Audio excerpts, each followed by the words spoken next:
Me and Jake running down the street with a handful of comic books, kicking ass and banging chicks and drinking booze No, not and me. smoking Not weed. me. I'm married. Yeah, well, I'm married. Jake. Can't do that. Yeah. Off panel, off topic with Jake and Tyler. So this technically isn't a cold open then. No, well, I wanted to do a cold. You want to do a monologue? I wanted to have a conversation before we got in the news. So yes, I guess technically I wanted a fucking monologue. I'm trying to recreate the open that we lost. Yeah, because we were recording on the wrong goddamn. I hate doing that. I know. Look, GarageBand is so great. Easy to do. I know people are gonna throw me shade because there's gonna be some Adobe Audition fucking diehards out there. And look, I like Adobe Audition. I use it all the time. But I have when I do the things I do at work. But when I'm at home, I use the GarageBand because I have a MacBook and it's free. And you know what? You can do a lot of cool shit with GarageBand. Very user friendly. I'm too stupid to realize to record on the right track sometimes. No, yeah, and it's just simple as something like you. And by the way, clicked on the wrong track. It's not the program's fault at all. No, it's all me. Yeah. But yes, I fucked that up. So this week we're talking about a lot of stuff. But before we get into that, let's talk about dicks.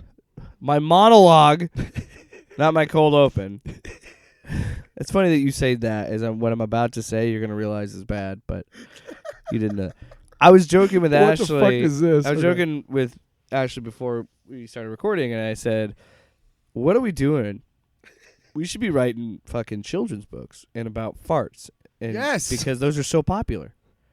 Captain Underpants? Yes. That's not even that much fart related, but that was the start of it. Now there's so many fart books out there. And Luke, friend of the show, he's a good artist. He could illustrate the fucking books. And honestly, it's been his idea for a long time. He's been saying we should be writing kids' books. Because, look, you and I are both aspiring writers. Luke's an aspiring writer. I know. Jesus fucking Christ. Aspiring, not expiring. You know what? Fuck it. I'm not helping my case. He loves ass. He's aspiring. No. Have you been living your whole life thinking aspire to be something means you aspire to get that ass? No. Yep. I've been thinking about ass my whole life. That's why I failed the GED test more times than Lauren Boebert.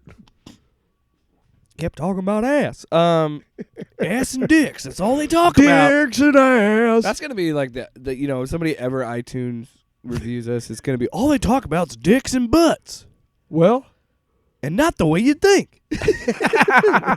There's absolutely no gay sex. Actually, you know what? Having this conversation, I realized I should not be a child's author at all. Well, no, you just separate it out. Well, yeah, I give myself. Dude, Shel Silverstein fucking smoked crack every day of his life.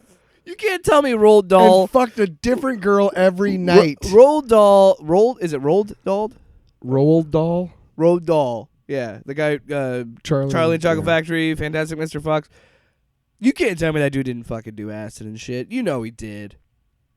But he hated that movie, by the way. He hated Willy Wonka. Dude, Alice in Wonderland, all those freaks who are into Alice in Wonderland, let me just tell you, it is entirely an allegory about an adult man who wants to screw a minor girl. I thought it was about the British government, but... No. No, but seriously, look. Lewis Carroll was I want to make this very clear. Yeah. I am not attacking people that write kids books. I am. No, I think just to create controversy. I think I'm just saying that like it's something we all can do because I think everybody can write, right? Right. I got a problem with it let me hear me out. Yeah. Hear me out.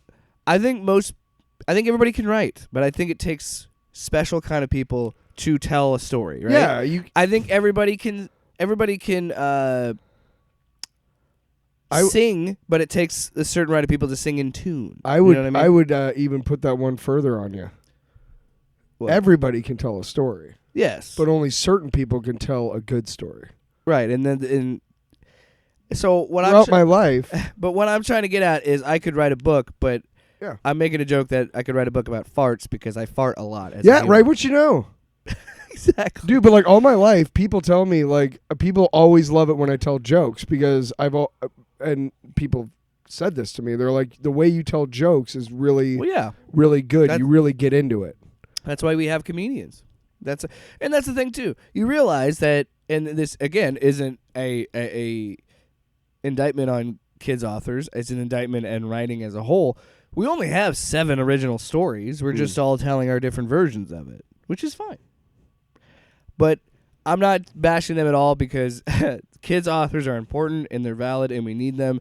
I know as a father to be, I'm going to be using reading a lot to my kid. So I value those people that write those books. I'm just saying maybe I could write one.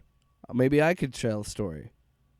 But I'm only going to tell about a magic dodo bird that craps gumdrops. Exactly, though. Mine is only going to be about something with farts. Because as you said, Tyler, write what you know. Crapping gumdrops and running away. Which would be a great contrast to the stuff I'm the only one left. Which would be a great contrast to the stuff I already write. Because the shit that I already write you've read it, is kind of dark. And foul language and violent. What's wrong with you? So it's nice to think about writing a happy story. You should give me a call if you want to talk. What do you want to talk talk about? If you're feeling dark or whatever. Yeah. Whatever, man. Whatever you want to talk about. So last Monday during the Rams-Cardinals game on ABC, we saw the first trailer, and a fucking release date, which I'm most impressed by. Yes. The trailer and release date for Moon Knight. Yes. You know what bugs me a lot? I really I really hate Facebook. Like, I'm on it a lot. And that's probably why I hate it so much. Yeah. But I can't tell you how many times I'll see like a story and it's like, Moon Knight release date revealed, or it's some like and you Tom look at it, Cruise's Iron Man could be in Multiverse of Madness. I'm like, shut the fuck up. And it was an article that was written in October of last year. Yeah. Like, and I'm reading it today. Yeah. Like, stop putting that. There should be like a moratorium. Like, as soon, after a certain amount of time, like, you can't. Well, and report a thing on it that says old news. That's the thing that drives me crazy because the last, I don't know, 5 or 6 years on the internet has been so, like, everybody. Irritating. Well, yeah. Well, I'm not even talking about politics. I'm talking about. Because yes, that's true. But I'm talking about the idea, the leaking of shit. Like, why do we live in this culture where we have to leak shit? It is so stupid. It's like, why can't you just be like, okay, here's a trailer. All right, I'm gonna go see that movie. Here's the thing. Yeah, but here's the thing that I'm okay with is, like, I saw. I'm not gonna spoil anything, but I saw somebody leaked a cast list for Multiverse of Madness, and. Don't know if it's true or not. I don't believe anything. But I read it. Yeah. And here's the thing. If all of those people that, believe me, there were some big surprises. But if that's real and all of those people and characters show up, me reading that is not going to ruin my experience in the movie theater when they show up. It's just not. Because knowing they're in the movie and actually, like, I knew Toby and fucking Andrew were in There's Spider-Man. no way they weren't going to be in that movie. Right. But it was still really fucking magical when they actually showed up. Yeah, and I'm glad they didn't show any of it. It didn't ruin my experience that I knew that they might, I guess, is what I'm trying to say. So, I mean, it's really up to you, like, how do spoilers kind of hit you? Like, me, I try really hard to avoid them, but I also know that, I'm online, that's kind of on me. You know what I mean? Like, that's why I always see the movie the weekend it comes out, because it's like, by Saturday morning, the whole movie's going to be spoiled. Yeah. Or Friday morning now that they have the Thursday night releases, Yeah. But good luck with the fucking streaming shows. Right? Fuck. Yeah, the thing that drives me nuts about that too is, and my God, it was fucking. We will actually talk about Moon Knight here in a second. Yes, it was. No, this relates to the trailer. No, I know. I think that we're going. It's amazing that trailer didn't get leaked. Yeah, but that's the thing. It was Spider-Man came out. It was insufferable. Like around that leading up to that movie because there's so much expectations and it amazingly. Exceeded a bunch of them, but nice pun. Amazingly. Yeah, you see what I did there? Yeah. But like that frustrated me because it's like, guys, look, we're literally gonna do this with Moon Knight, and it's fun to speculate and have these theories. But to go to the next level of trying to fucking prove your theory by like leaking shit, that's That's shitty. Don't do that. Don't do. And yeah, I know there's people out there that don't care about spoilers, but I do. I do, and I don't want to see that shit on my Twitter timeline. There's a whole cottage industry of assholes trying to spoil shit to be the next big internet it's all news it's race outlet. It's the same shit. It's the race to the bottom. Fucking it's incestuous and it's disgusting to watch. And honestly, like, there's no industry in America anymore. You know that? It's all fucking how soon can I get viral? Yeah. And how soon can I capitalize? How many ads can I get on my website? Well, nobody makes shit in this country anymore, man. You got YouTube. And another thing, you know what else? You got YouTubers that intentionally make stand up and do a stand up. You got YouTubers that will make clips intentionally 10 minutes long just to get their, because they know if a video is 10 minutes or longer, it's got a better chance for getting more ads and getting more pre-roll, mid-roll ads, and it's all this shit. And it's like, why don't you just fucking make a video because you're passionate about the shit? Like, that's what I... Yeah, I mean, we're already encouraging and inspiring fuckfaces to fake a plane crash for views. Oh, it's wow. Worse. No, dude. Oh, is that worse? There's so much worse shit. Oh, I know. Are you familiar with the... We'll get to Moon Knight. Yeah. Look up J Station. Look up the YouTuber J Station and watch his fall from grace. Where he, first of all, I didn't like his content anyway. I just didn't like anything about his content to begin with. Yeah. The little bits that I saw leading up to this controversy. But there's a whole thing about him faking his girlfriend's death and for views. What the fuck? I'm not making it up. Look it up. We'll do that for a different day. Yeah. So, Moon Knight, as we talk about J Station, something completely other shit. Just going on with something else. No, I was excited for as I've talked about on the show. I'm a little speculative about the idea of them putting it on Disney Plus, mostly because Disney Plus has been kind of leaning more into family-oriented content, and even when they put those MCU shows up, they were very much like in line with the movie tone of like PG-13. But I do feel like Disney is loosening the reins in the MCU arena. I think so. I think they know that Deadpool is a huge cash cow, and you cannot do a PG-13 Deadpool. I mean, and we'll talk about this. And Deadpool will be on there someday. We'll talk about this later Disney in the show Plus. too, with episode 4. But or they could look at what James Gunn's been doing with DC and seeing him play around in a little bit more, play around in an adult world and play around in the idea of fucking-tastic, these characters have sex, these characters swear, they're more violent. So like, I'm wondering if they're starting to lean into that more. Because I mean, why else would they bring in Daredevil and Kingpin and not intend? And I don't think like this version of Daredevil and Kingpin are gonna be as hardcore as the Netflix version, which kind of sucks.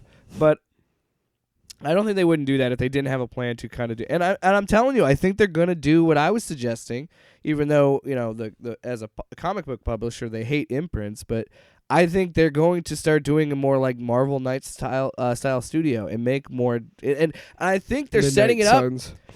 Well, that's what I mean. I think they're setting it up right now with Moon Knight because at the end of Eternals, we have the moment where we finally get to see, because we knew Kit Harington was going to be Black Knight. Yeah, but we finally have the moment where he opens up the chest and the sword. And we talked about it during the Eternals review. So the sword gives him his armor. But what was the catch when he uses the sword? Oh, it draws on the darkest parts of a person. So it's like pulls the from his opposite personality, right? It's like the symbiote. It's kind of a symbolic opposite of Mjolnir. Where only the worthy can hold it. So he has to be shittier to get it to work? But the more shitty you are, the more powerful you become with it. Oh, so he has to be a little bit more of... He has to be... You have to really... He can't really be a superhero because he has to be more selfish. He has to be more... He was an Avenger for a long time. Yeah. Anyway. Yeah. But if you listen closely in that post-credit scene, it's Mahershala Ali's voice. Yeah. So Blade is there. Yeah. I think... This is my theory. And I thought in that moment, and I don't know if I said it in the Eternals review, but I might have. You can go back and listen to that. Maybe I did say it. I think they're doing a Midnight Suns setup. Probably. And they're going to do it with Moon Knight because he's in London. And Blade was in London talking to Black Adam. And what does Moon Knight hate? Vampires. What does Blade hate? Vampires. We're getting a fucking Midnight Sun setup, dude. Yeah, I'm telling baby. you right now. Yeah, baby. But let's talk about the trailer itself. I thought it was great. Yeah. So, and you don't have a lot of familiarity with Moon Knight. I have more than most.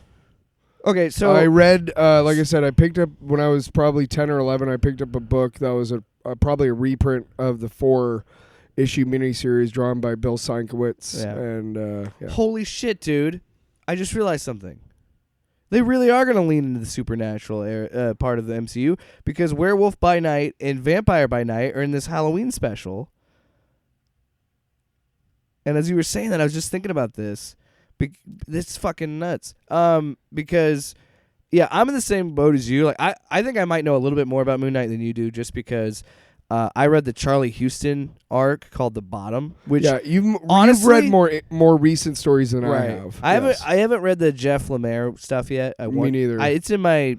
I started reading It's in my books to read on my Kindle, but I don't. I know there was a new series that started last fall. I want to say, where he had an entirely new persona called Mr. Knight. And he was just this dude who wore a white mask and a suit. Yeah, I read the that first was a couple of years ago. That's the Jeff Lemire. No, it was this past year. They started because I remember I was buying it each. And they must have used his version of it. Yeah, I don't think he. Yeah. Anyway, but I read a couple of issues of that, and that was really cool. But I think I don't really understand Moon Knight enough to determine how much the MCU is going to change it. Yeah. So I think I know just a little bit more because there was this weird time back in the day where I used to do a podcast with Luke called Pitches and Shows, and the whole fun of the show, yeah, we were pretty proud of the name. The whole idea was one of us would have to come up with an idea of like, okay, let's pitch a Marvel Netflix show, like a new one, and I pitched Brother Voodoo, and that's when I got real deep into the supernatural side of the Marvel universe, and that's the cool thing about DC too, is if you really look at it, both and more Marvel than DC, but like there's a whole different layer to it because you have your standard mainstream mainline superheroes, in the Earth 616 are there, but then you've got a cosmic portion of the Marvel universe that's completely different than what's going on Earth, and then you have the supernatural aspect with Doctor Strange and Brother Voodoo and Blade and like all these weird supernatural characters that don't really get into it. And I'm actually excited that they're going to go lean in more to the supernatural stuff. And I think they're really embracing that with this show. But I started reading Moon Knight like here and there. I don't read him a lot. But what I did read was The Bottom, which was Charlie Houston's run. And if you ever want to get into Moon Knight, read that. Yeah. Because there's a part where he's fighting a guy, and I can't remember the name of the villain, but he's fighting him. Bushman?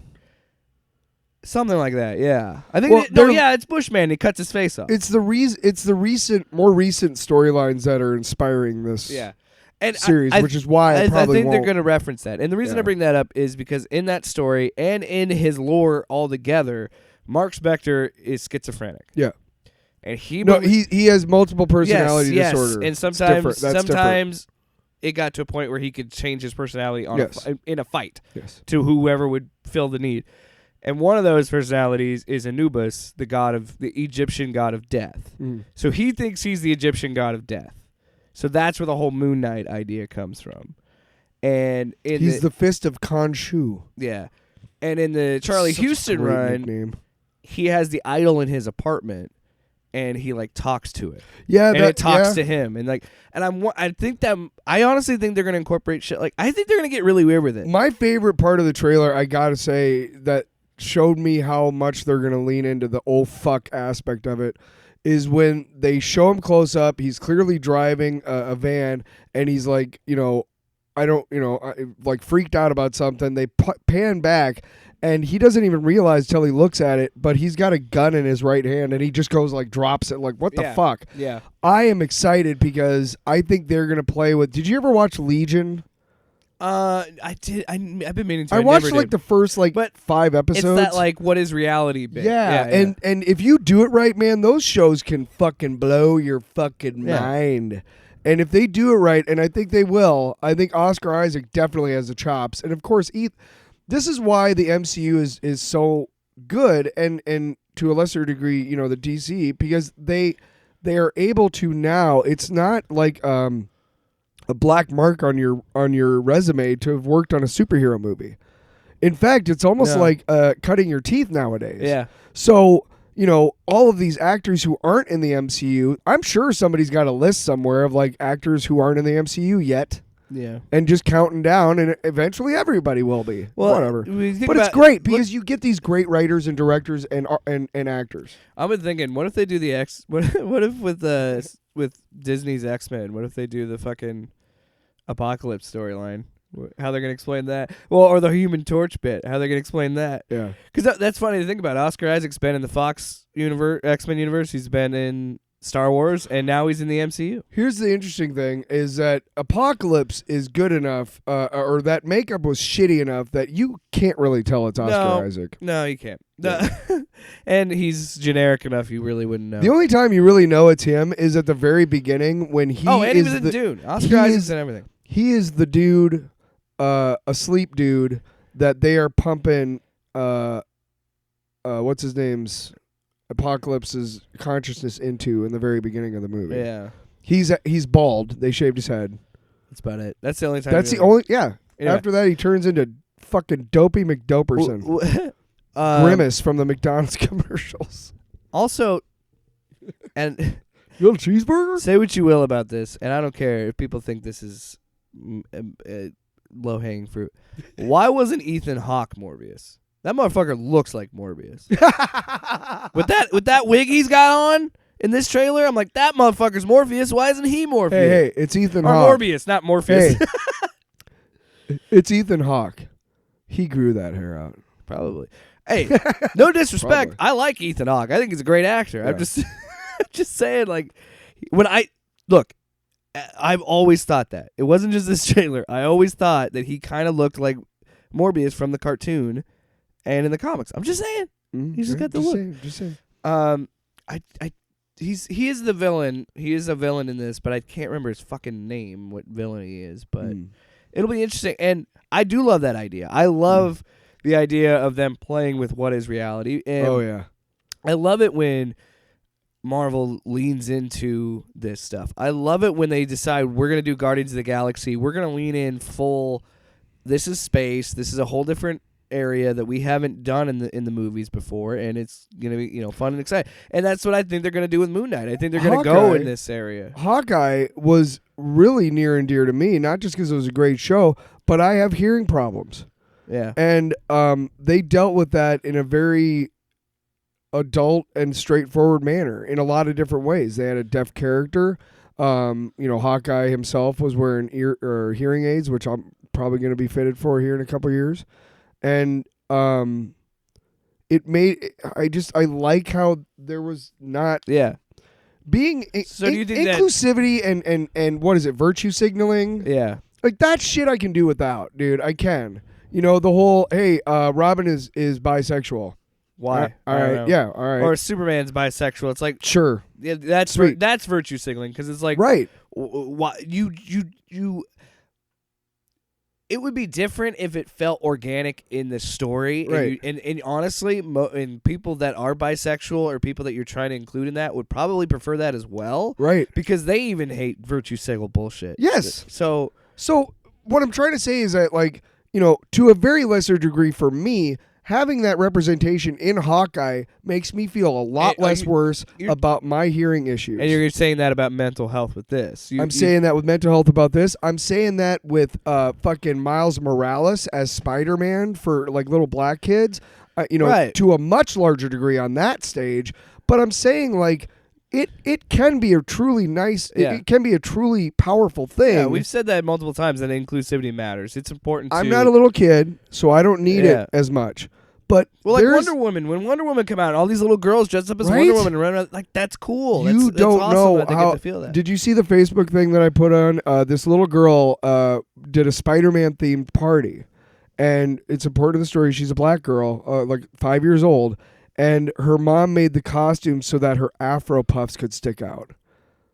It's on my Facebook page. It is the fucking most adorable thing ever. And I posted it, and I'm like, Marvel, get this version of Spider-Girl into the comics. Toot sweet. Like that is fucking cool, man. You know how powerful that is for a kid. Well, a lot of you aren't kids anymore, and unfortunately, you forgot. And you've already opened that door with multiverse. So you're saying there's a Spider-Verse, there's a multiverse, there's all these different things. I'm just saying it can be really powerful if it's not virtue signaling, right? Which I don't like either. Like Eminem's changing the shoes of an Eminem. Like, who cares, Eminem? Why are you doing that? Nobody cares about that shit. Except you're all still cannibals. Hey, man, I don't know about you, but I think Tucker Carlson wants to fuck some M&Ms. Like, because the way that he was talking about how pissed he was that he changed his shoes, he literally said in the segment, they're not likable or somebody we don't have a drink with. It's a fucking candy, Tucker. Are you trying to fuck a piece of candy, bro? Good God. Anyway, back to Moon Knight. So the long way of saying that, what you were trying to say was that you think that it'd be interesting to see how they portray mental health. Schizophrenia is not completely schizophrenia. misunderstood. You corrected me on too. this. No, I'm multiple saying personality disorder. No, I'm saying like in general, like back in the day when I was growing up, schizophrenic was equal to, in a lot of people's eyes, serial killer, and it's not at all. Yeah. This is before you were born, but like it's become more.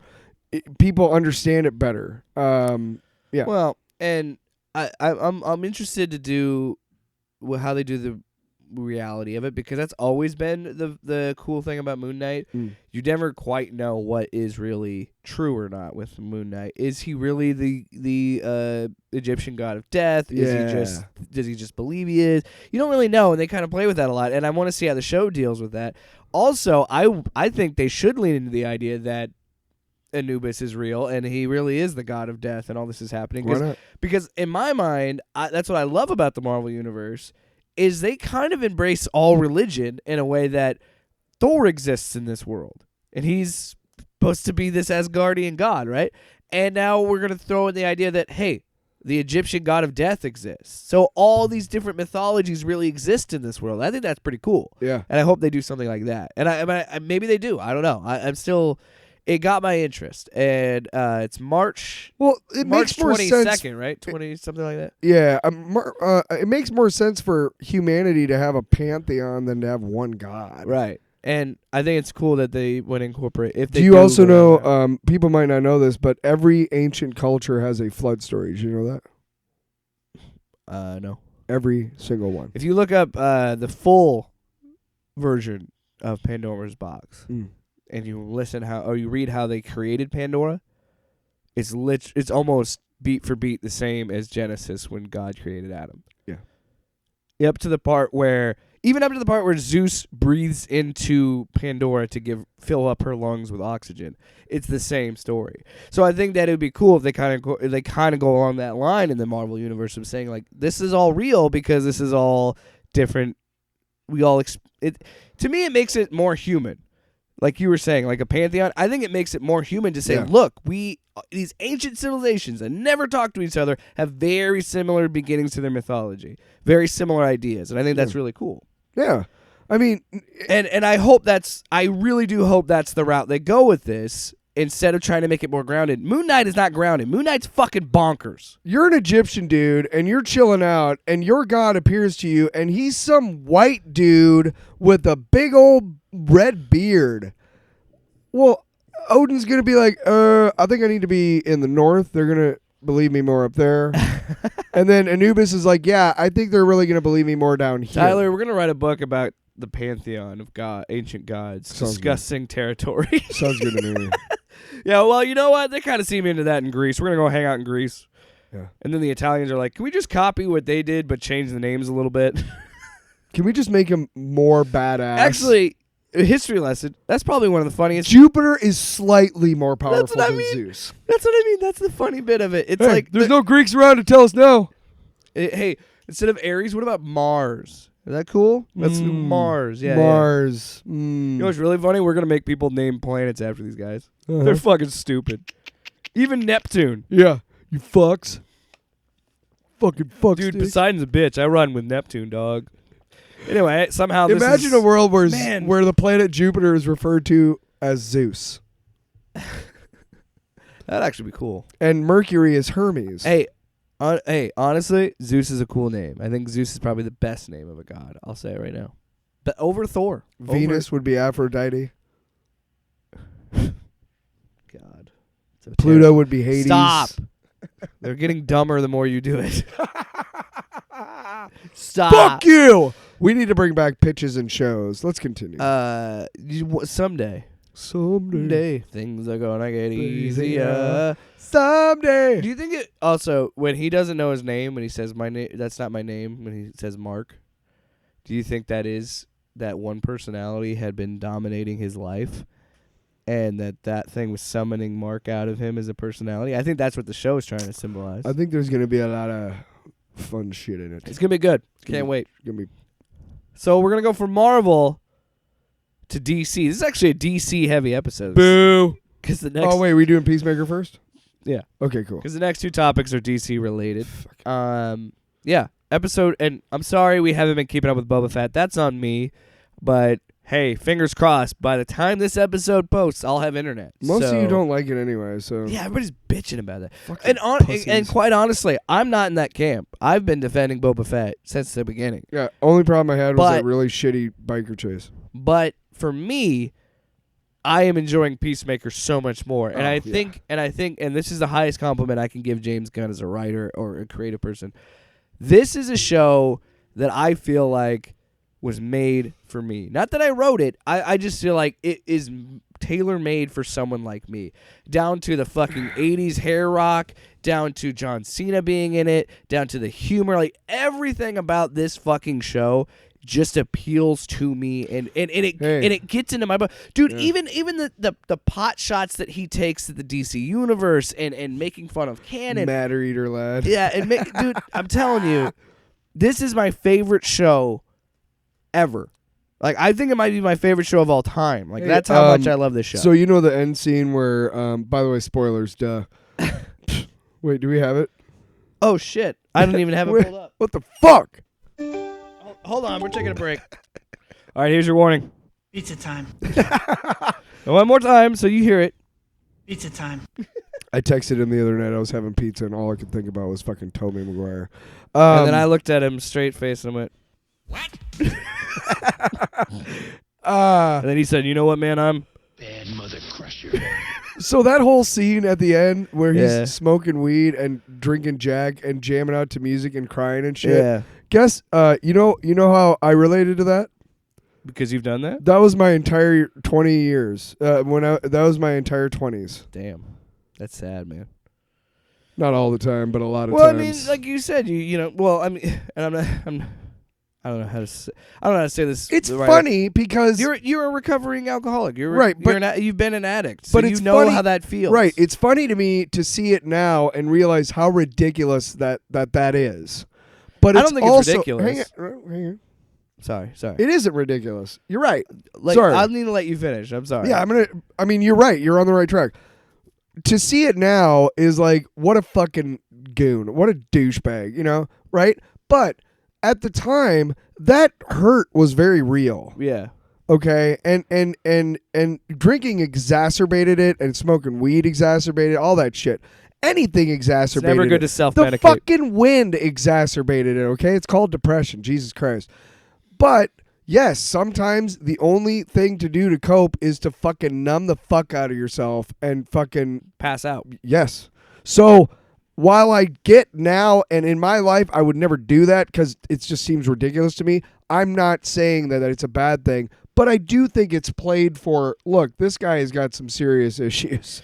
Well, what I love about... And this is the only way he knows how to deal with them. And another reason I think this show appeals to me, and I just feel it in my bones of how much I love it, is he took one of the most unlikable characters of that movie, and it's only because of the last part of the Suicide Squad. Oh. Before that, everybody talks about how great John Cena is in that movie and how funny he is, and that's why it's all the more painful. You talked about when we did the review. You brought this up, and it really made me think. He's the guy who makes sure the rat gets a drink. Remember? Yeah. And he's the one that orders the drinks in general. Yeah. Bloodsport tries to check and be like, "We're on a mission," and he's like, "Come on, dude." Yeah. So and he's out dancing on the dance floor. So he's trying to be, but like James Gunn talks about it, and I've listened to a few of his interviews. Even and then, he's dancing awkwardly because he doesn't know how to be a normal person. He doesn't know how to interact with people properly because his whole life has been killing. And to see, and yeah, that when the fact that we continue to do it over and over and over again in this show, and and this is why I love it so much, is James Gunn understands what he's trying to do and convey this message of, when we all watched the Suicide Squad, we were all devastated when he killed Rick Flag. Okay. Not only because he killed Rick Flag, but because you saw the heel turn. You saw him turn into the villain when you're like, fuck, dude, I was rooting for you. And your fucking pride got in the way. Because when he said, and that's still powerful when he goes, Peacemaker, what a joke. Like, to his face saying, like, you fucking asshole. You just couldn't be a good person. One of the better death scenes I've ever seen. And the fact that they keep referencing in this show. Good job, Joel Kinnaman. And you see how he does it, and even when he can't kill the kids in the butterfly, you're seeing it progress in the show of him being like, I don't want to do this anymore. Well, how many times in life, while you're watching a TV show, you know what's about to happen because you kind of, you're in tune with how the show works, and you think you have a good idea, and then the character does something completely from left field or something that you're like, no, right. Yeah. How many times in life do you think later on that you made a stupid decision? Yeah. It's really hard for people in the moment to make the right decision. And I'm not talking about like, murdering and not murdering somebody. Like, those are bigger decisions. I'm talking about like basic shit, like using your turn signal or not, things like that. It's really hard for people to do the right thing constantly. Yeah. And when you see these characters, you're human. That's why James Gunn is so good at writing characters, because he writes human. He shows the warts from the beginning because nobody doesn't have warts. Yeah. Well, and the thing that gets me about this show and why I love it so much is why another reason why I love it is the mythology that he's built in this thing of it's when you watch the Suicide Squad, and then he makes a joke of it by saying that Peacemaker, his description is literally the same as Bloodsport. Bloodsport talks about a tragic childhood in the Suicide Squad, and we see it differently. We see it in the Peacemaker show. Dude, but again, you could do that. And the fact that Augie is standing there with a kid who's probably no older than 8 or 9, and he's making him kill a man while the man is tied to a chair and he's torturing him, and it's you get stabbed in the heart yourself. You're fucking heartbroken because you start to understand so much of who Christopher Smith is because it's so realistic because I've obviously, you killed a man? No. I was gonna say I've obviously never killed a man, but he admitted it on the air. You just hear like a rabble. The fucking SWAT team comes in. If you're try to put yourself, and this is, by the way, being empathetic, and this would help our world a whole lot if you did a lot more of this, whoever you are. But put yourself in the shoes of that little kid, and all you know is that you have to do this, but you don't want to, okay? You against every fiber of your being, but then when you finally do... Jeez Louise, you're going to pop the... Sorry. Tone it down a bit, man. But then when you finally do, okay... Then did you notice like how he just started doing it more? Because it was like then he's acting out his anger at having to do this at his by father, doing it. Yeah. And that is so a human reaction. Yeah. And you see a lot of it in this episode of characters multiple times being like, why do you... He's a horrible human being. Like, multiple people keep telling me, this is my dad. He's my dad. I love him. He's my dad. And it's like... how many times, and I've seen this, and that's what makes this so good and relatable, is you've seen it time and time again. It's a vicious cycle. There is something that some people just they don't understand, that hey, you don't have to like your parents. Yeah. If your parents are evil, vile people, you don't have to love them. There's nothing saying you should love them. Like, I love that this show is trying to convey this message of you don't need these bad, toxic people in your life. Yeah. You don't. And the more you cling on to them, the more it's going to bring you down. Yep. And then on the flip side of that, the show is also really fucking funny. Yeah. And that's the thing too. What makes this different than just being a Deadpool knockoff of it's just superhero swearing and there's blood and guts is that underlying there's way more to it. And dick and fart jokes and shit and profane jokes. Like that's in there, but there's so much more underneath. And you see that with Vigilante. Holy fuck. Vigilante became a character that I liked by the end of this show. But by the end of this episode. There's no fourth wall breaking in this episode, so it's different. I mean, no, I'm not saying that Peacemaker. I don't look. No, I'm saying look, yeah. I'm not saying you were. Yeah, I know. No. But and that's. I'm saying some people who are ignorant have been comparing the two. But here's they shouldn't. Tyler, I'll jump off that. I think what makes it so refreshing is that its humor is different than Deadpool. I love that and they're showing it comes naturally. It's showing just like The Boys does, and just like these more adult-oriented superhero shows are. There's so much more you can tell in these R-rated stories. You can be much more adult, and while it's played up for comedy, but Peacemaker fucks. How many times? That's an example. He drinks. He smokes weed. Yeah. Like he's more human. I love when he got the butterfly high. But how many times are you talking to like your friends and stuff, and everybody waits their turn? Not a lot. And James Gunn, his brilliance in dialogue, when he's writing dialogue, is that, and directing the dialogue, because he obviously has to direct them saying it too. Also, shout out to Jody Hill. He did this episode. Yes, he directed this one. Yeah. But isn't he the guy, Danny McBride's? Yeah, he does. That's fucking cool. He's the guitar Righteous player. Gemstone too. He's the guitar player in the band. In the Righteous Gemstone. Yeah. Well, yeah, Jody Hill. He co-created that and Eastbound and Down and Vice Principal, like all those HBO and shows. Foot Fist Way. Foot Fist Way. So fucking great. Oh my god, that fucking movie is so. Like you could tell they made it on like a budget of $10. Yeah. And it's fucking amazing. When he fucking pisses on his wedding ring. Is one of the funniest fucking things I've ever seen. Just because he's like, you know what you did, and he just isn't it at a baseball game, a softball game?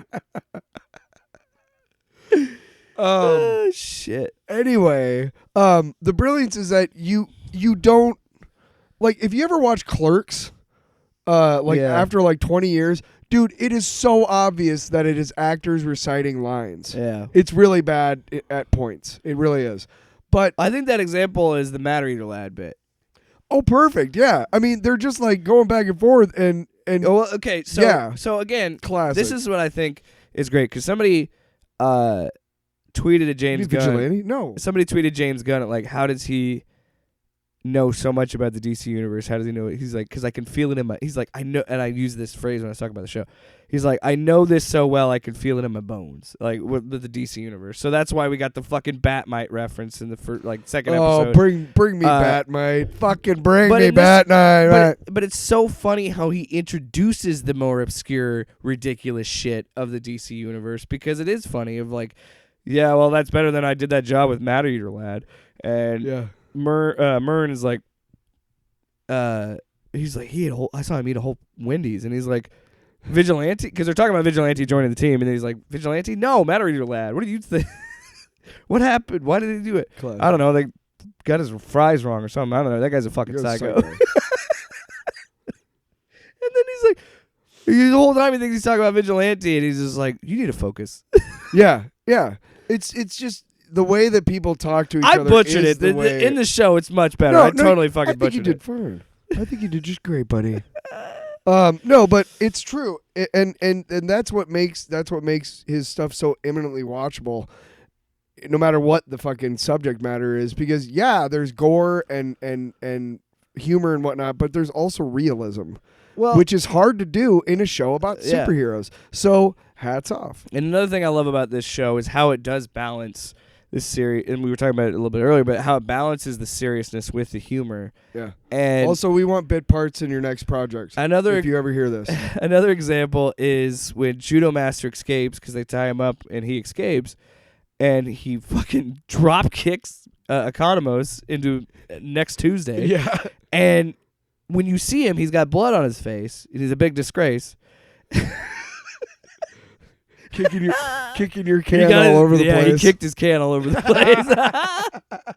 But he's breathing Yeah. In my mind, I'm like, they're gonna kill fucking Economos in the 4th episode, but it was asthma attack. But like even then, I was like, I was caring for him. I was like, fuck. Oh, I was waiting for a goddamn spitting up blood and shit. the tracheal. Oh, yeah. I thought somebody was gonna do that to him. I'm like, don't do that. But anyway, the great example of balancing the humor. John Cena has this determined look on his face, steps out, jumps off the building, has a fucking rad superhero landing, which was impressive. I don't know how they made it look so cool. And then walks into the parking lot, and then the first thing he says, rematch, motherfucker! Like, it's just so good. And then immediately after that, in the same scene, you see Danielle Brooks' character, Leto. Is it? Lieta? What's her fucking name? Who? Danielle Brooks, the black woman. Yeah. Anyway, I said Danielle Brooks because that's her name. Amanda Waller's daughter. God, yeah. I don't know. What God. a fucking dick. I am a dick. I found out. I just honestly Adebayo? That's it. Yeah. It's her last name. Anyway, she shoots Judo Master. What are you upset I about? feel bad just not knowing that character. She's one of my favorite characters, and I forgot her name. I knew who you were talking about. Anyway. I only know Jennifer Holland's name because she's dating James Gunn. Also, she's fucking hot. And I follow James Gunn on Twitter. See, now you just got us out of the project because you mentioned how hot she is. Now we're not going to be in his next project. You son of a bitch. Okay. Anyway, Daniel... I meant that in a compliment, not in a sexist way. Anyway, Daniel Brooks' character shoots Judo Master in the chest. And it's a serious moment because she's never killed anyone before. She thinks she kills him. It's been revealed. And it immediately undercuts with Peacemaker going, fuck. Oh, yeah. He's pissed. Yeah. And she's like, what? He goes, it's a big rematch. I was going to reclaim my honor and defend my friend. And she's like, you're welcome. I've never killed anybody before. And then he's sitting there and you see him breathe. What does he like, say? He goes, you still haven't done it yet. And then he goes, these martial arts guys are hardcore. He just keeps breathing and he could just suck his kidney up into his heart. That's never happened. It's happened like once or twice. It's never happened. But you have a friend like that. You have a friend like that who fucking you say no and they double down on the nonsense. 3 to 5, 2 to 4, 1 to 3, at least a couple of times. Well, even and again, shout out to Daniel Brooks' performance in this episode. I love the fact that she's the one that has to talk to Peacemaker because they're like, he likes you. Go talk to her. Go talk to him. Don't let him go to his dad about us framing him in prison. Yeah. And like, she is interesting because her character, you can really see the influences of her mom show up. And again, that's what's brilliant about this show is about generational trauma. Yep. And what this does. And so her character still has guilt. She's not as hardcore as her mom, but you still see her manipulative nature because she manipulates Vigilante. Mm-hmm. And we'll talk about that because it's a great scene. Oh, God. But that, like, this is before the Judo Master fight. But even then, in that moment, you see her character have a lot of development, and the fact that she goes like, "Dude, Chris, you're actually a human being. I actually like you. Yeah, you're a fucking idiot, and you're still kind of racist, and we need to work on that. Yeah, but you're not your dad. Your dad is a fucking vile. He's a super villain for Pete's sake." But he's like, he's my dad. I still love him, you know?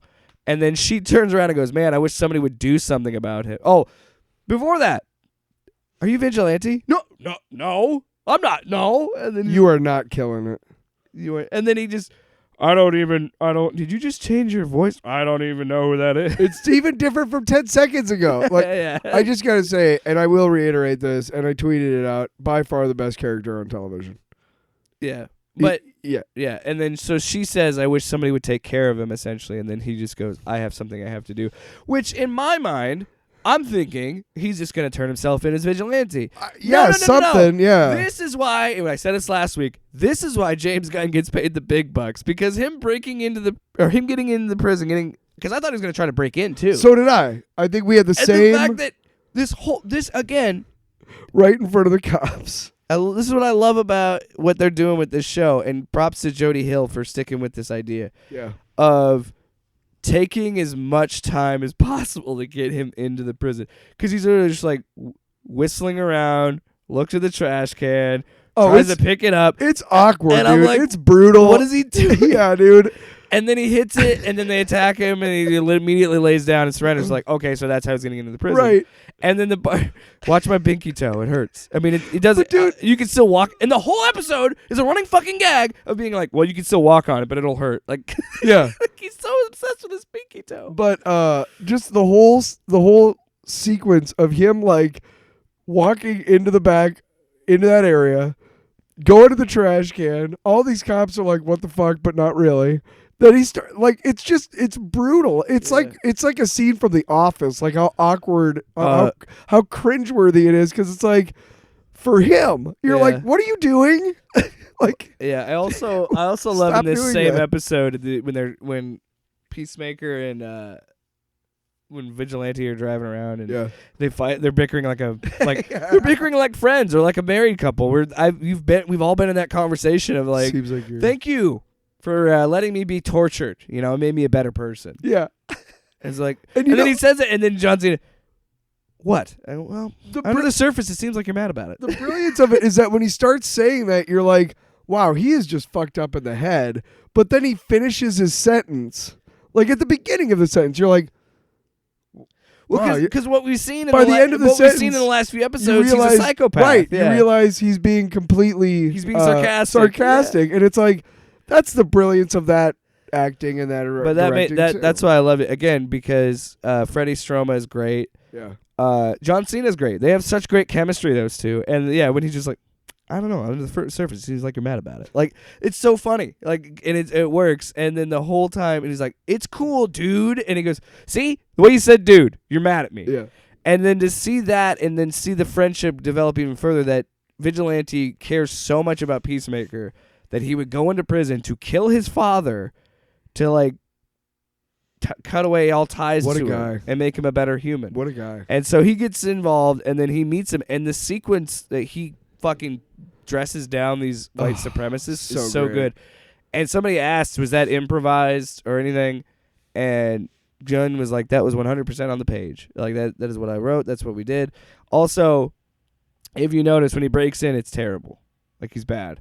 And James Gunn wanted to make a point that when he does fight the white supremacists and he beats the fuck out of them, he wanted to make a point of being like, Adrian Chase is not good at a lot of things, but murder is, like, he's a savant. Like, that's the one thing he's good at is fucking people up. Yeah. And we see it in that scene. But when he sits down and he's chuckling with them, and then he just goes, hey, guys, let's play a game. What do you love that black people have contributed to American society? I'll go first. Rock and roll music. We wouldn't have rock and roll like Lynyrd Skynyrd.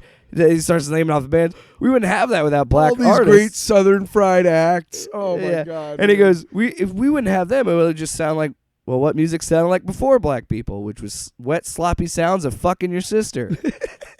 So which one of you sister fucking tiki torch Karen sloth from the Goonie looking motherfuckers wants to go next? I was like, God damn, that's a beautiful word salad. Oh, man. Yeah. I was just... Oh, you want to go first? I bet it's all the black people that are fucking your mom while you're jerking off in the closet. I literally, when I was watching this, I was by myself and nobody else was around. Just clapping. Oh, I started clapping because I was just like, this is the perfect way to dress down a piece of shit like that, dude. Right. Is just, you know what? You are a fucking scumbag, and I'm just gonna fucking attack and it's such a good way to dispatch that of can. how fucking stupid it is to be a white supremacist fucking or be a morons. racist bigot. It's fucking stupid, because what makes our country great is the diversity. What makes anything, art, anything better is when you're inclusive, like we've been talking about since day one. So fuck them. And that's why Vigilante became one of my favorite. And everybody says the same thing. After this episode, everybody loves Vigilante because you learn more about Adrian Chase and you're like, oh, he isn't just a murdering psychopath.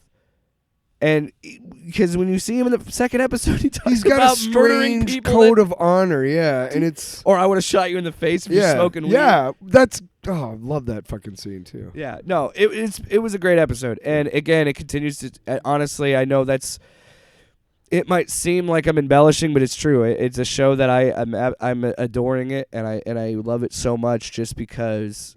This is what I want. Yeah. This is what I want out of DC going forward. This is what I want out of superhero shit in general, is that ability to address and Falcon and Soldier did it. Yeah. Winter Soldier did it. I think they did it in a good way. I think it was kind of clunky at the end. Whereas it got, I could understand Yeah. how people saw it getting Yeah. preachy at the end. Yeah. But I love that we're in an era where we are going to start talking about this shit in superhero stuff. And one last thing about bigotry and everything, if you're gonna hate somebody, hate them for a reason.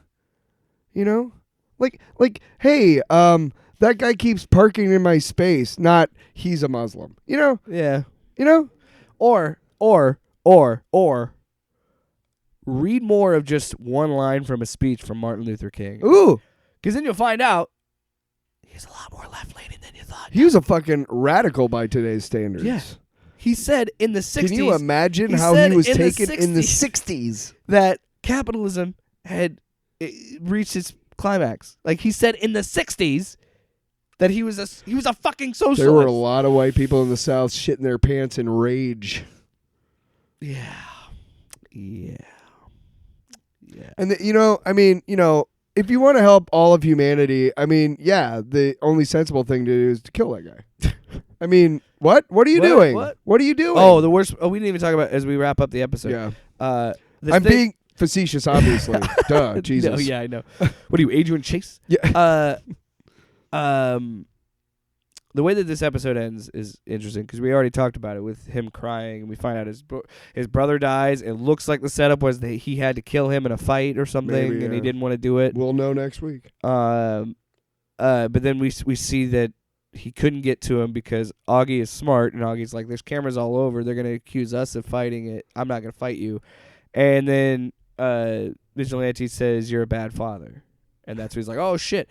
Then he's like, "Oh, see, I knew it. The deep state's trying to get me," kind of attitude. And when Deep state. Hardcourt picks him up, he says, "I think I made things worse," and he starts to cry. And that's the first time you ever see And Vigilante. Hardcourt actually looks Yeah, she gives him a look sympathetic. of sadness, and it's like, of empathy, and it's like that's the first time you see him as a human, because when we saw Vigilante before, we saw him as this murdering psychopath sidekick, and there's much more depth to him, and to have that paralleled with John Cena, with Peacemaker fucking having his meltdown, it was really cool, and I can't wait for more. And like I said, it's the show that I get excited for every week. Keeps on coming. Keeps on coming. So let's wrap it up. Let's do talk a about quick, some news. yeah. It'll be just a little jumping off point of discussion, because I don't want this just to be the Peacemaker podcast. No, yeah, I mean, They already have that on HBO. We are running up against it, but I do want to talk about that other thing that we wanted to talk about, Yeah. which is So oddly enough, because I don't care about it.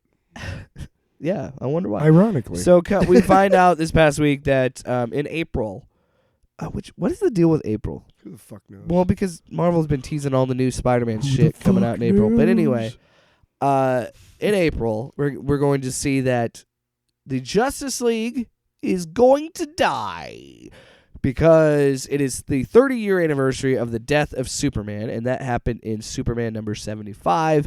That is also going to be... Are you farting over there? No, that was my phone. What are you doing? What? What are you laughing about? Nothing. All right. So clearly you're laughing about something.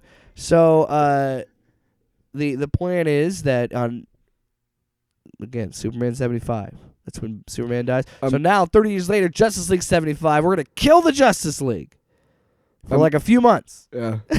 I'm laughing at DC's feeble attempts to remain relevant. Hey, guess what? That future state stuff, that was perfect. Oh, you stopped I have not. I've not. Why did you stop doing that? I need to read more of it. I started to read a little bit of the Green Lantern stuff, but because Yara Flor seemed like a really kick-ass character. I've not read any Future State. I need to though. All I know is that it's over. They're not doing any of those books anymore. Then why? Okay, well, so I just don't. Honestly, DC, the more you do, the less I care. Because you're a fucking Marvel shill, dude. I truly am. Yes. So even though you said that Peacemaker is the best show on TV right now, It you're a is. Marvel shill. I'm still biased towards Marvel, but DC, this is a feeble attempt at remaining relevant in these times, and there are so many better ways to do it. You have some of the greatest talent in comics working for you, and yes, you need to fire Jeff Johns, but I don't even think he works there anymore, does he? Fuck. No, he's returning to Warner Brothers, I think. I'm not sure. Yeah. Anyway, whatever. Point is, stop looking at everything as the dollar sign. Now, Marvel does this too, obviously. I was going to say, I mean, they always do it. Like, right. If there's a big movie coming out, they've got to make a story about that. But take a chance, DC. Marvel takes more chances. And maybe because they have more of a share of the pie and they can afford to. But DC, take a chance. Well, and don't do something stupid. And the reason we're not excited about it, and I don't really care, is because it's the same. We see this in comic books all the fucking time. There's always that, oh man, it's the death of Batman for this 5th fucking time, or whatever. And we were talking about this before we started recording. One of my favorite storylines was around like 2008, 2009, in that area. They killed Batman. And they did a battle for the cowl, and it was different characters trying to see who's going to be the next Batman. Yeah. And they eventually ended with Dick Grayson being Batman. And I loved it because, one, it makes perfect sense for me. Your first Robin, and Nightwing becomes Batman. That's like full circle, blah, blah, blah. And honestly, Dick Grayson's Batman wasn't like Bruce Wayne's Batman. He was... I felt like there was a little bit of lighter tone because Dick tended to be a little bit more sarcastic and had also a little bit of his fun. name's Dick. Great times. And then we had the Batman Odyssey where like Bruce Wayne's trying to get back to his time, and he's like a pirate and a cowboy and like all this shit. And that's cool. But that's a once in a while type thing. Yeah. Like honestly, it does you and I've said this for a while, and this has always been my problem with comic books, and it will always be my problem.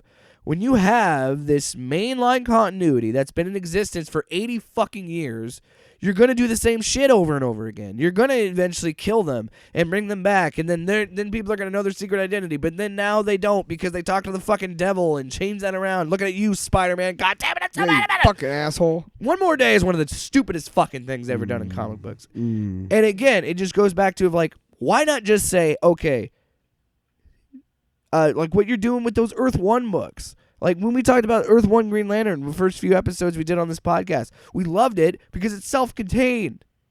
Just tell self-contained stories. But here's the brilliance of it is that... Because you're just going to end up killing the Justice League every 5 years. Dude, and I saw like one of the covers is like a bunch of DC characters standing cool in front of these. It looks like the fucking death of Superman. That's the point. It's the 30th anniversary. Right. That's why I don't care, because you're going to... Yeah, it's dumb.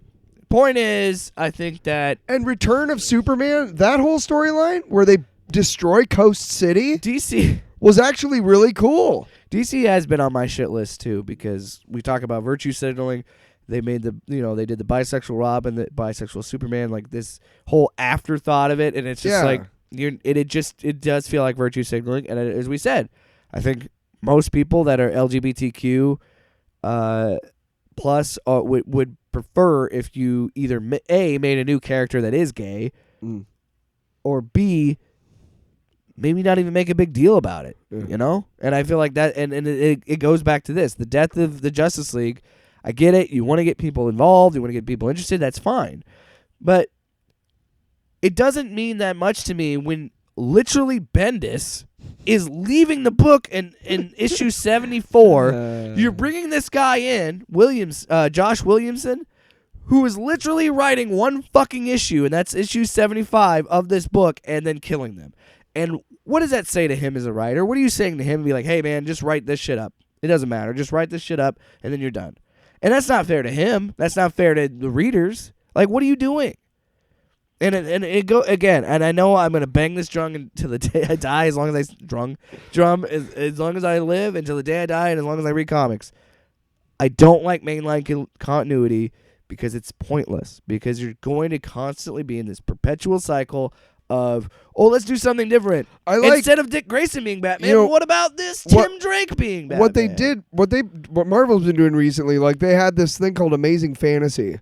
And it was these 3 different versions of really popular characters, and they threw them into this entirely self-contained story. They've also done the 5-issue, these 5-issue miniseries. One of them was like Silver Surfer Black, the Beta Ray Bill. Yeah. These are stories that you can self-contain and not be part of a giant continuity, but also whatever. Point is, There are better writers out there. One of our favorites, Donny Cates. Before we go, I want to ask you, do you know what Donny Cates did to the Hulk? I made him a multiverse character or something. He turned him into a spaceship with Bruce Banner as the captain. Yeah, what was it called? Space Hulks. I fucking love you, Donny Cates. You fucking weird motherfucker. I don't like him. I'm All just right. kidding. I finally finished King in Black, by the way. I've been meaning to finish that book forever, and Well, I finally did it. Looks like. Did you read King in Black? No. Spoilers. Venom becomes Captain Universe. I had you read that one book, that one graphic novel, The Death of Venom. The end, yeah. That's a great I still fucking have it. story. It's over there in man. the bookshelf. You want to bet? Put it up. My Wow. butt. My butt. Quickly, do you have anything for Tyler's Long Box? If not, that's fine. No. All right. Next week. We had a time Oh, crunch this week. I'll tell you something right now, though. Next week, I got a brand new drop for you. Ooh. Here's a hint. It's Michael Irvin, legendary wide receiver from the Dallas Cowboys. It's one of the best drops I've ever heard. I'll play it to you off the air, and then we'll play it next year. Next year. Next year, not even next week. When we We'll play it meet next week. in Manhattan. So next week, we'll be back talking about all that nerdy shit that we love. I don't know why I'm doing it like this. Tyler, give me something. Say something nice. Stop watching Woody Allen movies. What? Yes! Beta. And that's it.